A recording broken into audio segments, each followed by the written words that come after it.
And that's Larry, you see, because he always wrote the lyrics after Daddy wrote the music.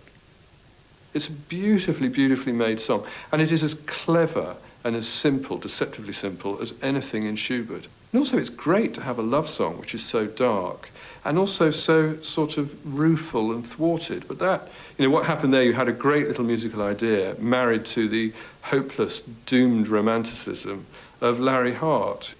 It was the unrequited love that he was so good at.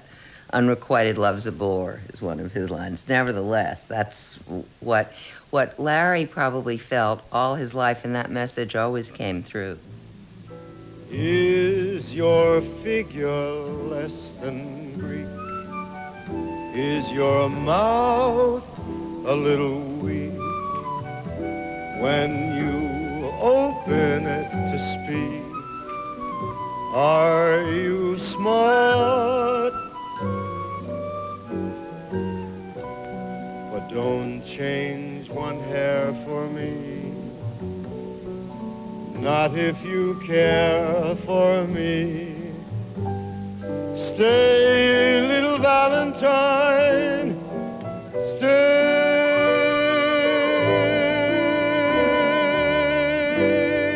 Each day is Valentine's Day.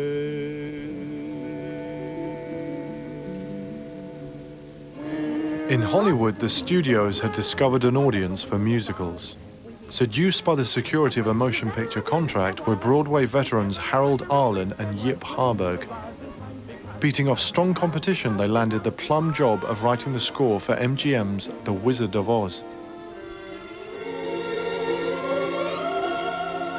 Based on the legendary children's series of books by L. Frank Baum, it was the most expensive movie the studio had ever attempted.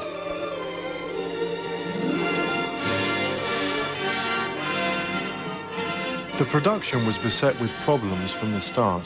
The first Tin Man was allergic to his makeup and had to be replaced. The Wicked Witch's broomstick caught fire, putting her in bandages for 6 weeks, and half the Munchkins were arrested for being drunk and disorderly.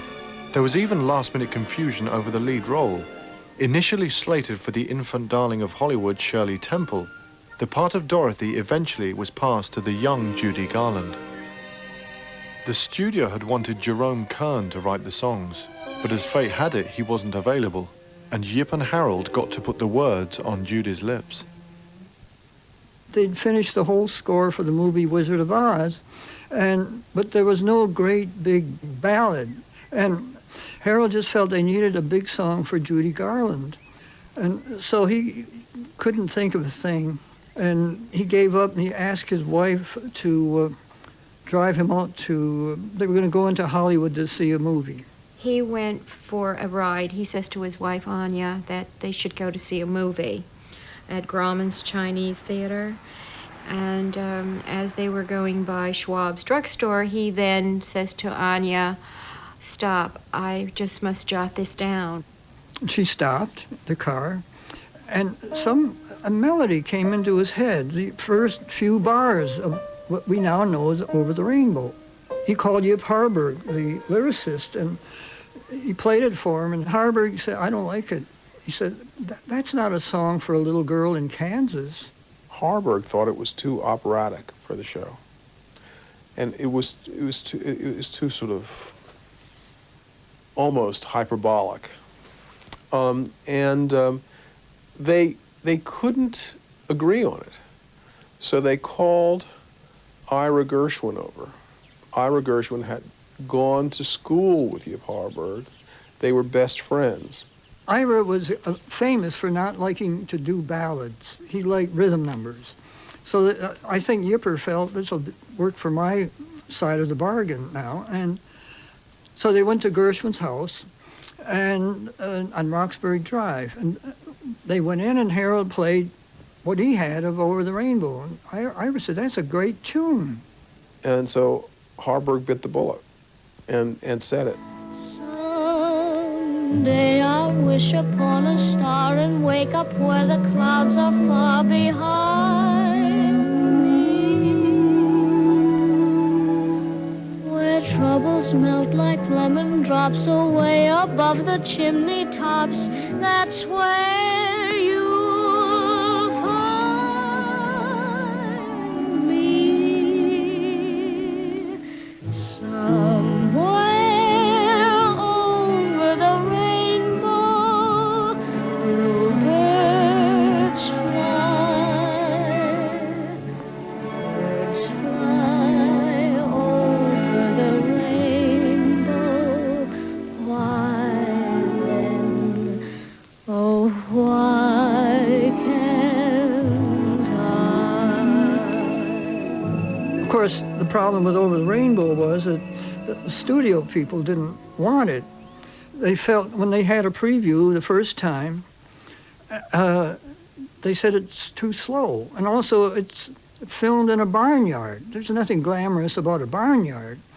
And so when Harold and Anya and Yip went to the next screening, it was gone.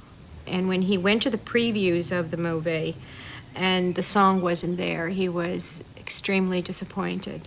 And he said that he would never, ever go to another preview again, and he never did.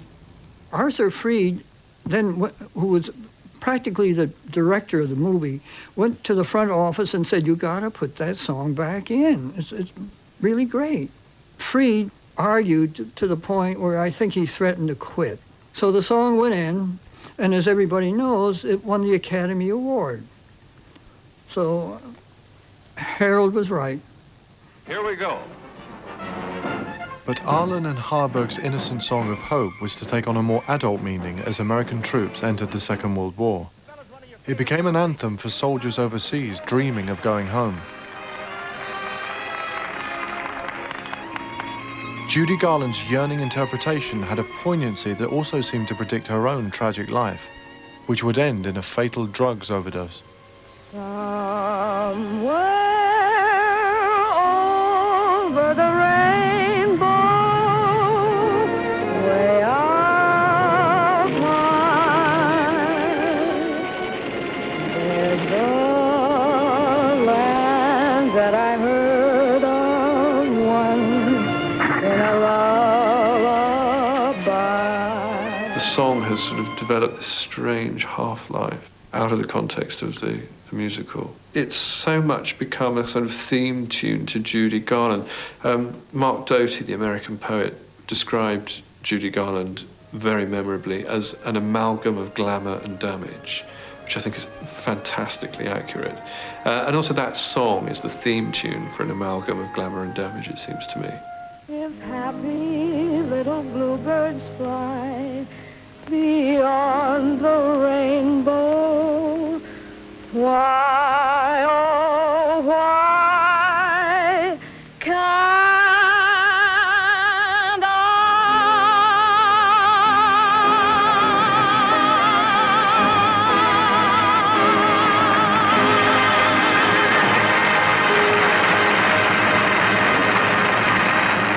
By the end of the war, the American public was looking for more grown-up entertainment. And when Lorenz Hart, Richard Rodgers' first collaborator, died, he teamed up with Oscar Hammerstein to create a series of more adventurous musical dramas. Rodgers and Hammerstein, when they collaborated, the real star of the show was the story. And all the music was geared to telling a story, not to sort of being essentially a vaudeville show with a little bit of narrative thrown in, you know. It was Hammerstein who introduced the idea of what you might call Tin Pan Alley songs, forwarding the story. He was combining operetta techniques with Tin Pan Alley, that is to say, with the popular song.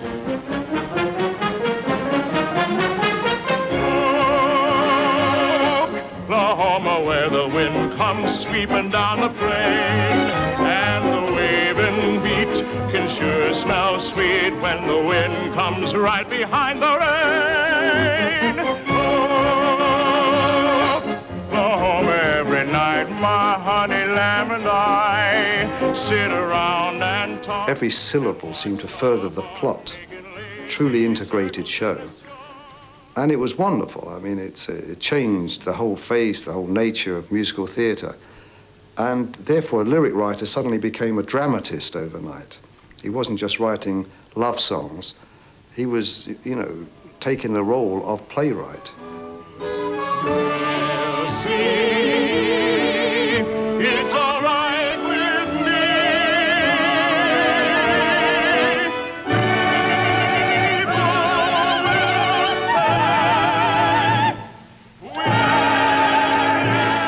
But songs from the new, richer narratives of Rodgers and Hammerstein were less likely to become standalone hits outside the shows they were written for. Oklahoma was the first in a long line of successful collaborations between Rodgers and Hammerstein. Over the next 20 years, with shows like The King and I, South Pacific, Carousel, and The Sound of Music, they appeared to dominate the stage and film musical.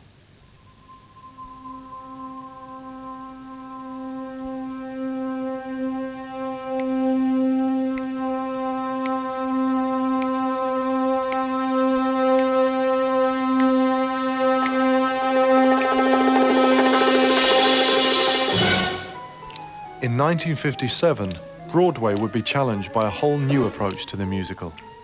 A young composer, Stephen Sondheim, was signed to put lyrics to the cold, tragic world of Leonard Bernstein's fractured score. I remember when I first heard the West Side Story stuff, Steve had just gotten the job as lyric writer, and he would come over and play me Lenny's, and I said, that is so ugly. I was reacting just the way people must have reacted to Stravinsky when they first heard Stravinsky. I was completely unused to hearing anything like that. It was pretty amazing stuff at the time.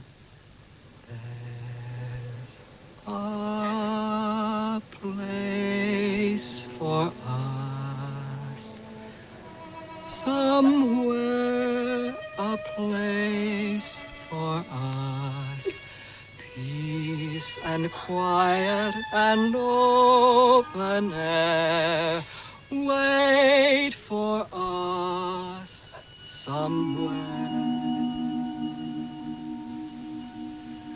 There's a time for us, someday a time for us, time together with time to spend, time to look, time to care, someday, somewhere. That's a tune that Leonard Bernstein had tried to get into every show. He'd written it back, you know, in the early 40s. And nobody would bite. Actually, somebody, I think as a joke, or maybe he as a joke, wrote one that went, there goes, what's his name? Unhappy, what's his name? I don't know whether it was serious or not. Might have been. And anyway, he never got into a show, but he finally got a sucker to put in the show. That was me.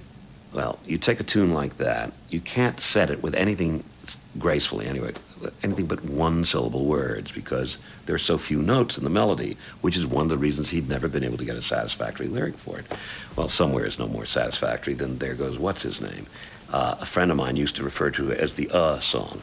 There's a place for us. Where's the accent? On the What's the high note? On the You know, it's a silly, not a silly lyric, I don't want to say that. It's a lyric that's very self-conscious, and it doesn't sing very well. I think Stephen Sondheim as a lyricist is a kind of interesting one in a way. I mean, I know that he rather distances himself from, or doesn't really describe it as a great achievement in his career, but I think it is, actually. I think West Side Story is a fantastic musical.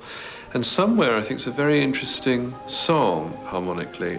I always think of it as like one of those rides at the fair where you sit in a little bucket seat and that spins round on an arm and then that spins round as well. It's full of these strange little circular circuits and revolves that are happening within the context of bigger ones. And then it pushes off into this. When he actually sings Somewhere, you enter a kind of new tone world, a new sound world, a new narrative world too. It's a beautifully made song, I think. Place for us, a time and place for us. Hold my hand and we're high.